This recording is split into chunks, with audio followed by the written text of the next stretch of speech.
pleasure here on the Screen Squad podcast to welcome actor, musician, entertainment mogul, Jason Weaver. Jason, welcome to the show. How's your summer going, and what's going on in your world, my man?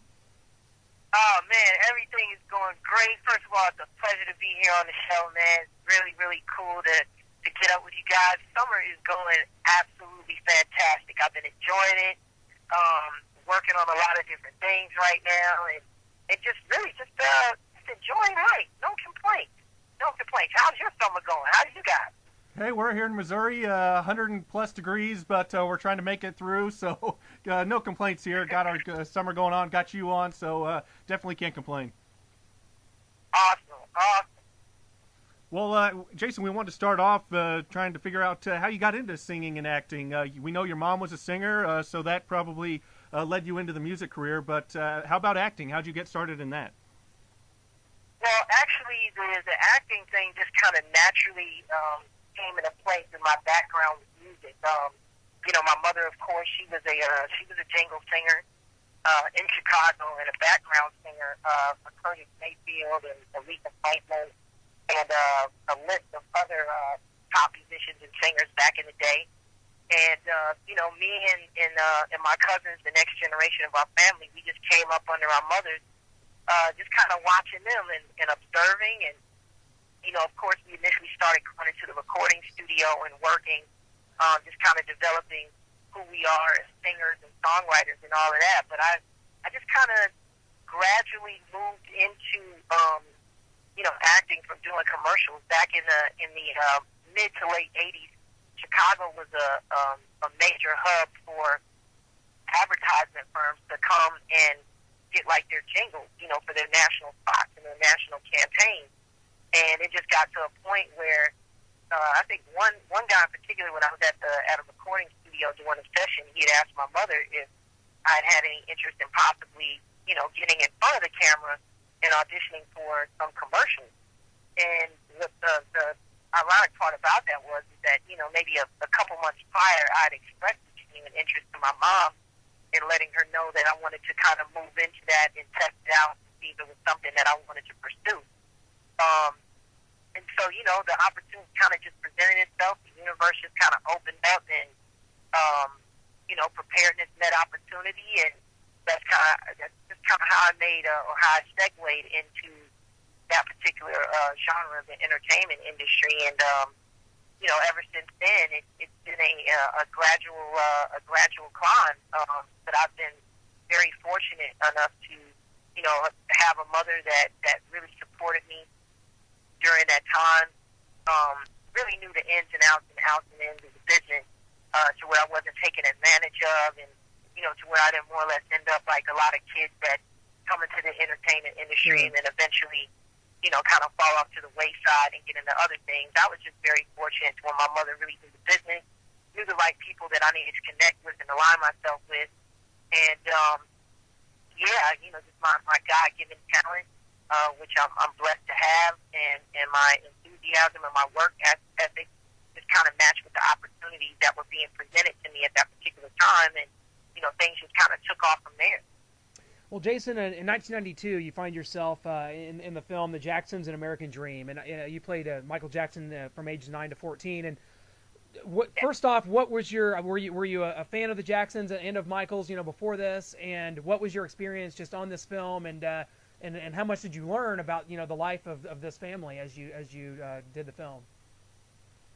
Oh well, to answer the first part of the question, yes, I was a huge fan of Michael Jackson. I think anybody that was fortunate enough to be around that time, when Michael was definitely at the top of his career, I mean, you couldn't help but to be a huge fan of him and his family.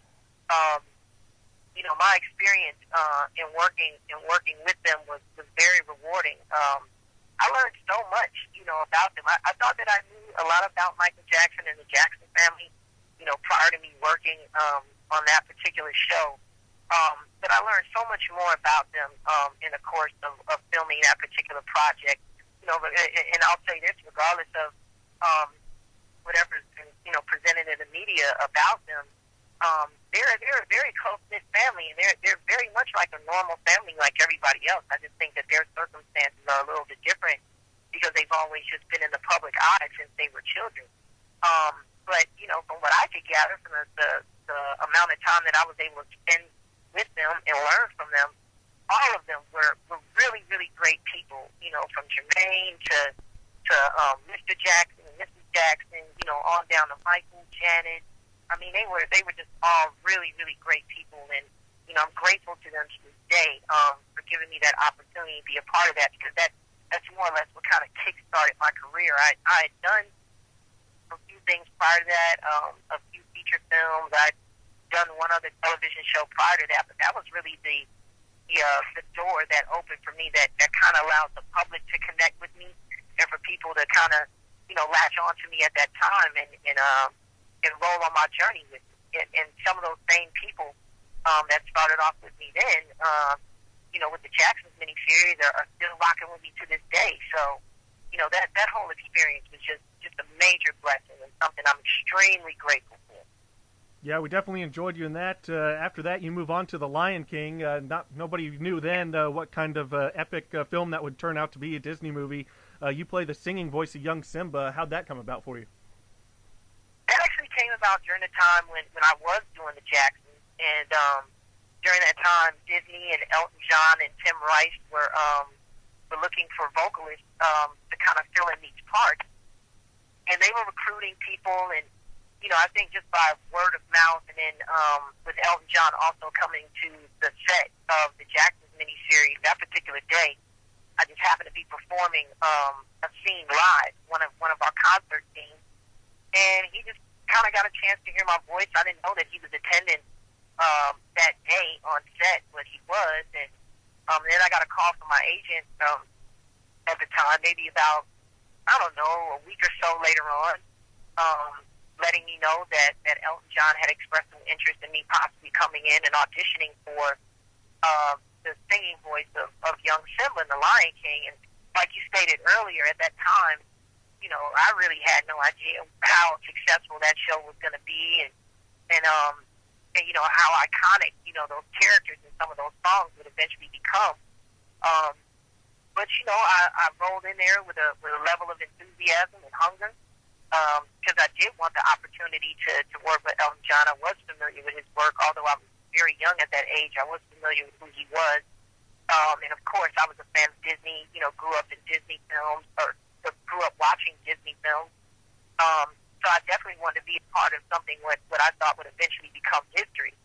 So I went in, I sang the song that, you know, they had given to me maybe a couple nights prior to learn, and I went in and executed. And the next thing I knew, you know, they had told me that they wanted me to, you know, run with them for the long haul of the film, and I would probably have to come in periodically to do touch-ups on the vocals and stuff like that, which I did a couple times during the course of them putting together the animation and putting the other speaking voices together and stuff like that. And then the next thing I knew, you know, a few years later, the trailer was out in the theaters, and then it eventually became, you know, the huge hit that people, you know it for being now. So again, that was another situation where, you know, preparedness just met opportunity, and you know, God just blessed me with just an extraordinary opportunity to showcase my talent to the world, and it's something that I still have on my resume to this day, that people, you know, still trip out over, and that people still enjoy. As a matter of fact, I just took my son, when it came out, I guess like a couple of years ago, and he was like 11 at the time, and me and him went to the theater and saw it together. Wow. And, you know, that was something that, you know, that really hit home for me, exactly what kind of film that I was a part of, because, you know, the ironic part about that is that when, at that age that he was looking at it with me, was the age that I did it. So it was just, you know, it was just a major blessing, and I continue to still have, you know, a great relationship with Disney to this day, and I'm very thankful to them for the many opportunities that they presented to me to allow me to showcase my talent. Well, yeah, you mentioned that, and you've done singing work in movies, commercials. You're an actor, and then in '95 you come out with your CD, Love Ambition, through Motown Records. What did that mean for you to come out with a CD of your own? Oh, it was awesome. I mean, that was another situation too that kind of just not fell into my lap, but came around, you know, during that whole time that I was doing the Jacksons. Because a lot of the people from Motown were just coming to the set out of, you know, just curiosity. Some of the people that have worked there in the past, and then some of the people that have been currently working there at that particular time. And you know, of course, I mean, when you're seeing a kid that's playing Michael Jackson, I'm sure, like any record executive would think, they just thought it would be a great opportunity for me to get a shot to record an LP. And you know, it was a very rewarding experience. I mean, I experienced some moderate success with that album. You know, songs that were on that project that to this day, a lot of people, especially in my hometown of Chicago, still enjoy and still rock with. And you know, I got a chance to really do something that I felt strongly about, and do the kind of music that I've always loved listening to while growing up. So to get that opportunity to work with Motown Records and with Gerald Busby, who was the head of the label at that time, and Steve McKeever, yet another rewarding experience, and a lot of knowledge that I took from that particular time period. So no, that whole experience, you know, with working on the Jacksons to the Lion King and working with Motown, it's all been very rewarding. And you know, some of those lessons that I learned back then at a very early age, I still can apply them to this day to my career and the direction by which I'm going. Well, I know you've done some TV, and of course, I mean, Sister, and also Smart Guy. But Smart Guy, I've got to bring that up because what a staple of my middle school years, you know, is watching Smart Guy, you know, on afternoon television coming home from school. And Smart Guy was such a good and funny show, really underrated. And you still see reruns of it today on Nickelodeon. Such a good show. But just what you know. What was your experience working on that show? I mean, just you're around such a funny cast and just a really endearing bunch of people.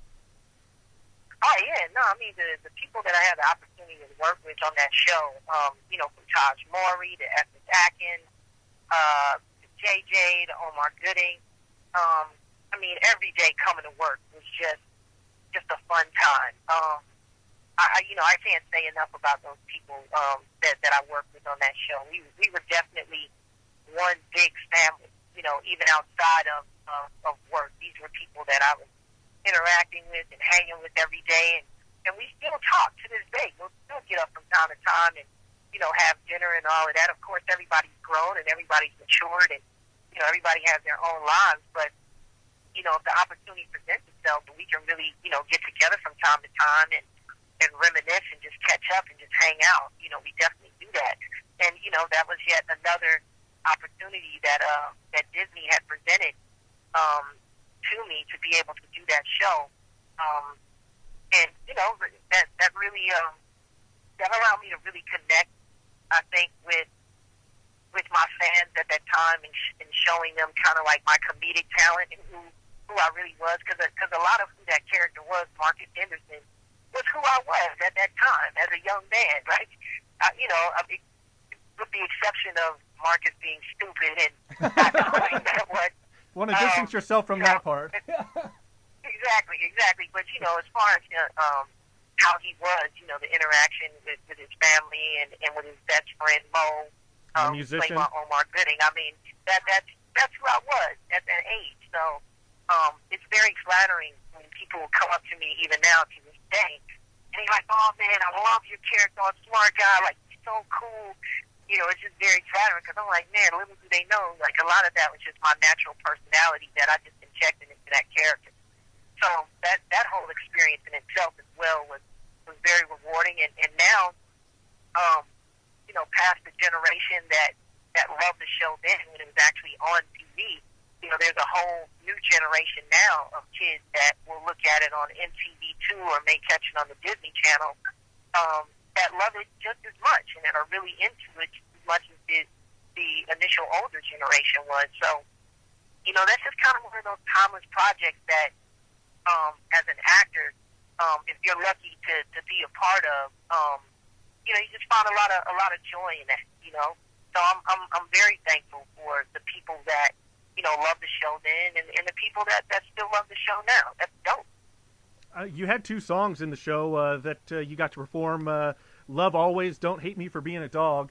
Yeah. Can you talk about those two, how those songs kind of came about for the show, and working with Omar Gooding? He was a tremendous rapper, still is, and working with him. Oh yeah, well, I mean those two songs. I mean, with the exception of Love Always, was a record that I was gonna come with on my second LP that I was gonna release on Motown. Prior to me asking for a release, because I really wanted to at that particular time focus more on my acting. So I had actually scrapped doing a second project with them. So basically, what we did was like take one of those songs that I had, place it in the show, just so people can hear it, and then the Don't Hate Me for Being a Dog. That was an original piece that me and Omar came up with. Disney had put us in the studio and wanted us to do a record that, kind of fit around our characters and what our band was about. And I think our band at that time was named like Macadocious or something like that. Yeah, that was it. So we just came up, with like a fun little tune that we felt, kind of related to the characters and related to the band and the theme of it. And, we just wanted to have fun with it. We really didn't take it that seriously, although we're serious musicians in our own right, serious artists. We understood the position that we were in as actors to portray characters. So, that particular song, especially was one that we just wanted to just have fun. And the funny part about it is that people really like that song. I get so many people like on Instagram or Twitter that will hit me like, yo, where can I download that song? Like, is it on iTunes? It's just amazing to me because it really wasn't built for that. It was built just for people, to get a kick out of it, get a laugh out of it. But, with all that being said, I'm glad that people enjoy it. Well, I want to, speaking of singing, of course, years later you wound up doing a song with Chingy, and that's One Call Away, and that was a huge hit. I mean, in 2004, I mean, a lot of people don't even realize maybe that you sang with Chingy on that. I mean, what was that like? That song became such a huge hit. The hook that you actually sing is like so indelible. I mean, I just heard the song the other day, and I thought about you because that's Jason right there. I mean, what a great song that was, and working with Chingy. I mean, that was a big deal. Yeah, that was actually a big deal. That whole thing spawned from my whole time of being in Atlanta, which is where I still currently reside. I commute back and forth between here in Los Angeles and Atlanta, Georgia. And basically, what that was a relationship that I had with Ludacris and his camp prior to him even becoming the successful rapper that he was. I've known Chris since he was a radio disc jockey at Hot 97 in Atlanta, like way back in the day. And one of his partners that he was on the radio with, this guy by the name of Poon Daddy, because they had a radio show called the Poon Daddy and Chris Lover Show. And Poon had called me up one day. I was actually shooting a film out here at that time, a film called The Lady Killers, starring Tom Hanks. And he had called me up because he found out that I was in town in Los Angeles at that time. He said, yo, man, I think I got this really cool opportunity for you to get on this record with this artist that we just signed, Disturbing the Peace. He's from St. Louis. We're looking for somebody to come in with like a youthful edge, a youthful voice to this song that's just going to inject some personality and soul into it. And basically what it was, they had tried to recruit a lot of artists that were signed to Capitol Records at that particular time. But DTT, being that I had that close relationship with them, they really wanted to try the song out on me. So what ended up happening was that I went in on my lunch break while shooting The Lady Killers. I went into the studio, and I think that was about like 30 minutes. I sang the song down like maybe 4 times. They comped the vocals. Next thing I know, I got a call from, Disturbing the Peace saying that they were going to roll with it, and 9 times out of 10, it was either going to be a second or third single. And I was like, well, man, that's great. And, I was really, really excited about it. Unfortunately, the reason why a lot of people didn't know that I was associated with that song is that there were a lot of label politics surrounding it. Due to the fact that Capitol Records at that time, the people that were heading it, wanted their artists, either one of their artists to do it. To be honest with you, like, they kind of just hated on me. Like, they really didn't want to give me the necessary just due and credit, for the song, because politically they were trying to set it up to have that as a launch pad for their other artists that they were working with at that time. So unfortunately, a lot of the recognition and the press that went around it, and as far as it becoming a hit, I really didn't receive at that time. I mean, it was really the public, when it was all said and done, like the fans that really spoke out and were the ones that were making sure that people knew that I was directly involved with the song. And even initially, the reason why the song was chosen as a single with my vocals on it anyway was because they had played all these different versions in a focus group, and the people chose what they wanted, which was my version of it. So awesome. In that particular case, I got to give a lot of credit to not only Disturbing the Peace and Ludacris and Poon and Cheney, but I got to give that credit to the people. They were the ones that allowed me to be a part of that song and allowed me to experience that little bit of success with it. So, thank you to yourself and all the other people that supported it and liked it, based off of my performance. I really appreciate that. Hey, I mean, it's going to go down as one of the best of all time. So many more people will be listening to it and giving you praise throughout your lifetime. So moving on, you got Sons of Bobby Brown. That's your new group with Attitudes and Sky Keaton. What do you guys have going on? Can we look for a record coming out soon? Yeah. We put out just a feeler single a couple months ago called "We Like 'Em All" that people can actually go to iTunes if they want, and they can go SoundCloud. We actually changed the name of the group due to the fact we didn't want to get into any legal issues. The new name of the group is called the Triangle Sound Project, and so people can look up the Triangle Sound Project and look up the song "We Like 'Em All," and they can download it. And yeah, we are going to be coming out with an album very soon, independently or through independent channels. And we're working with a lot of great people right now. We will be probably putting out another song, the latter part of August, coming into September, matching the video. So everybody should really look out for that because it's really dope. We're just really doing the kind of music that we like to do, which is a fusion of everything that influences us personally, from rock music to soul music to hip hop. Even as far as the way that we construct the songs and write them, we're big fans of country music. So we've been trying to kind of just inject all of those different influences that we like and that we enjoy into our music. And so far, it's sounding really, really, really great. I'm very proud of the project so far. Excellent. We'll definitely be looking for that. And I tell you what, Jason, you've done so many things. I mean, I'd love to get into, ATL, Drumline. You've done so many, like you said, Lady Killers. But, we'd be remiss if we didn't ask you. You're from Chicago. And a big sports fan. And of course, here at the Screen Squad podcast, we are part of the Great American Sports Network. We do all sports all the time. Jason, we got to bring it up. The Chicago Bulls, they don't get LeBron, don't get Melo, maybe Kevin Love. What's going on with those Bulls, man? Man, you know what? I really don't know, man. We're kind of just in a really weird position. Our organization has always been one of those that. When the right elements come around and when the stars line up, we win. That's just Chicago sports in general. Whether you're a Bulls fan, Bears fan, Sox fan, Blackhawks, even Cubs fan. I'm a Cubs fan, although I'm a Southsider. Of course, we've never won anything to save our lives, but we know all about that here in Kansas City. Exactly. But as far as the Bulls are concerned, Gary Krause has been there for a long time. You know what I'm saying, as our GM and trying to build the right team that the city can get behind. Of course, my heart is broken that, we really can't utilize Derrick Rose the way we like to right now due to him and his injuries. But I got to be honest with you, and I hope no one takes offense to this, but, I'm kind of glad that we got rid of Carlos Boozer. I think we just need some people in there that can be, more consistent. I think that was one of our better trades of people that we let go of.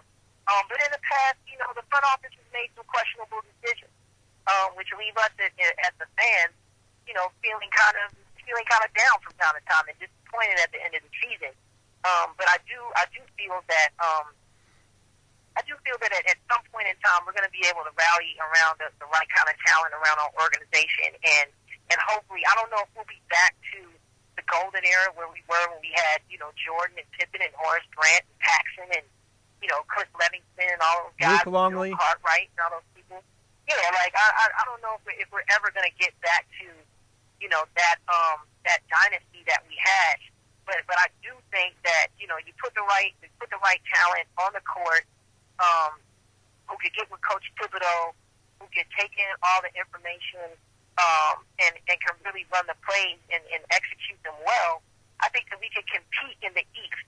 But, the East, I don't know, man. I mean, the West is clearly dominating right now. And I think as it stands right now, like, the East is just kind of like up for grabs, especially with the dismantling of Miami now. I don't know. It's really just one of those seasons that's kind of just a toss-up. It's kind of just up in the air. And I want to be optimistic, about our upcoming season. But I got to be honest. I mean, I really, really don't know. We're just gonna have to wait and see those things really kick off. And really, you can't really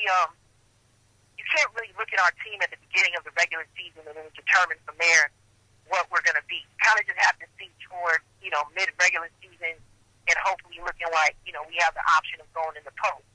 But I have faith in my guys, man. I mean, I'm a Chicagoan through and through. I'm a Chicagoan from Chicagoan. So no matter what, I'm always going to stick with my guys. I'm not one of those fair weather sports fans like, unfortunately, like how Miami fans are. Yep. Took a shot to Miami fans. There you go. Take that. We're not Miami fans anymore, so it's okay. Yeah, man, it's crazy. Like, I was even looking at the Miami fans, and they were crossing out LeBron on the mural. That's just ridiculous. Like, Chicago fans, we're a blue-collar town. We're loyal to one another. We're loyal to our city. We're loyal to our team. So the only thing that I can say is that my prayers are going up for the Bulls. I'm going to try to fly into Chicago to catch a couple games, especially when LeBron gets there, because I really want to see him up close and personal. Of course, your buddy Sky Keaton will be man. there, a big LeBron fan, following him over to Cleveland. So. Yeah, you know what? And I'm happy LeBron went back over to Cleveland. I never lost respect for LeBron. I thought what he did, I thought it was necessary. If he wanted to win a championship, I mean, let's be honest here. Like, being a professional athlete, you have a small window of opportunity to accomplish whatever you're ultimately trying to accomplish in your respective field.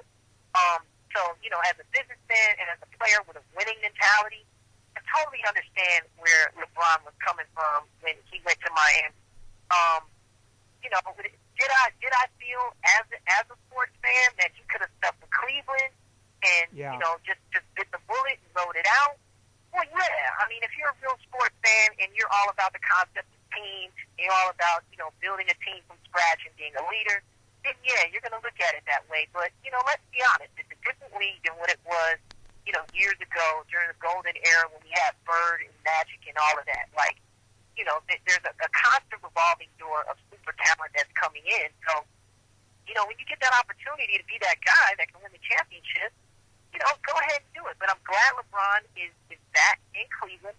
I'm very happy for the city of Cleveland. I think that they deserve that. They got him and Johnny Manziel. It's going to bring a lot of money for the city of Cleveland. It's going to help to revitalize the economy there. And I just think that's an awesome thing. And I look forward to seeing what they're going to be doing in the future. And on that note, as far as the LeBron or LeBron James, if people want to check out, there's an animated series that I'm directly involved with that comes on YouTube called The LeBron. Yep. That I'm one of the voices for. You play Condor, I think. Yeah.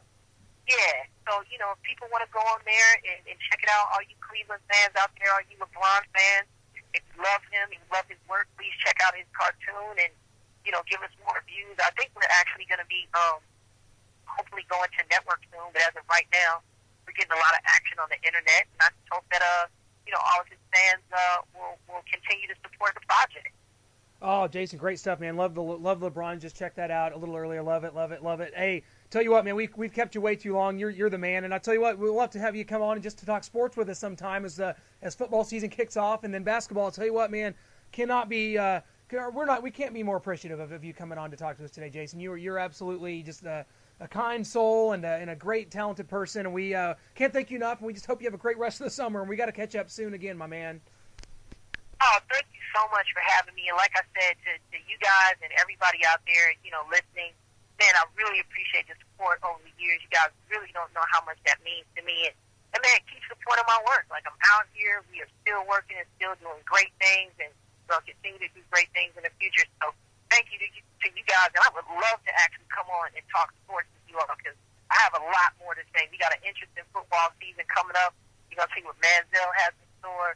You know what I'm saying? We're going to see what Clowney's going to do down there in Houston. So, no, I would love to come on and talk, man. I'm all about sports. That's all I do is look at ESPN all day. So let's make it happen. You are welcome anytime, my friend. Absolutely, man. Thank you so much, and we'll definitely catch up again soon. We'll send you our link, and you can check out our website, Great American Sports Network, and we'll get you back on, and we'll talk some sports for sure, my man. Absolutely. Well, you guys take care and have a great rest of the summer. You too, Jason. Same Thanks to a you, lot. Jason. Thanks. Take care. Check it out, come on, Girl, you know I'm dogging you. Girl, you know I'm playing you. And honey, I'm so fly. But, come on. Girl, you know I'm dogging you. Why you wanna play the fool? And honey, that's no lie. You ain't lying, Mo will make you bounce till you can't stand still. Marcus got the vocals, we make the mommies go local for real. We never heal like bad dogs, but none can beat us. We getting naughty with shorties and salsa with senioritas. We hard like DC, sweetly for TV. Piedmont Pound gets down, and you can't see me, but can you hate me for dogging you? Instead of arguing you, I'm being straightforward, baby. It's all on you, girl. Don't hate me for being a dog. Don't hate me for being a dog. Don't hate